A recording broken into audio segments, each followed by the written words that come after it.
Hi, I'm Hailey. I'm a GP. I have a special interest in spinal cord injuries because my brother has a spinal cord injury. I was asked to do the segment because I think there's a lack of understanding of what the role of a GP is in a care of a spinal cord or brain injury patient. I think that people, when they get a poor experience in the hospital and then they get a poor experience in the GP, they feel like they're lost and there's nobody to help them. I just wanted to be sort of an advocate out there that GPs don't get all this training on spinal cord injuries or brain injury management in the long term, and there's no guidelines specifically to help them. It's sort of a mix and match with different things, and it makes it very difficult. But there are some out there that do like to do it, and I think you just have to sift through the ones that aren't necessarily interested until you get somebody and keep them and build a therapeutic relationship. Okay. By having a GP that knows you really well and knows you inside and out, if something does happen, they can act quickly and act efficiently, as well as keeping you well long term. Okay, this is called preventative medicine, where we try and stop you from getting sick before you get sick. So, I always encourage my patients and educate them in looking after their own health, and also I have regular checkups with them as well, and this allows us to keep on top of things and keep you both physically and mentally well, and also address anything quite quickly and efficiently when it does come up.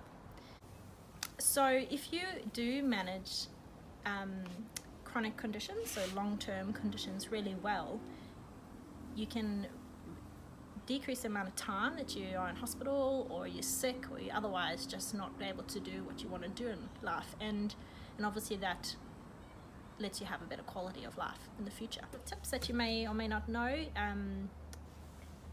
we have very, very tight appointment books as GPs, and each appointment, each 15 to 20 minute appointment is actually really, we're supposed to cover only one topic, and that's not just to be annoying, that's actually so that we can adequately cover that particular thing that you're coming in for.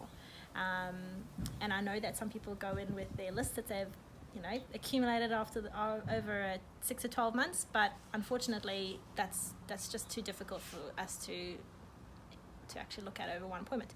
So you can either book a longer appointment if you have a particularly complex issue, or if you have more than one issue, but please don't get annoyed or offended if they ask you to go back over a series of appointments.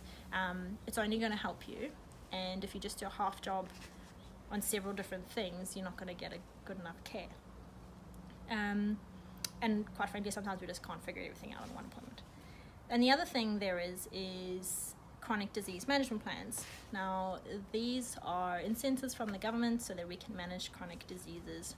You get 1 to 2 yearly really comprehensive reviews, where we would just see how you're traveling, see if there's anything you need, any problems you're having, any medications that need changing, reducing, increasing, side effects, if you're up to date with immunizations, if you need to have any investigations like bloods or imaging or something like that, how you are able to get around in life, all those sort of things.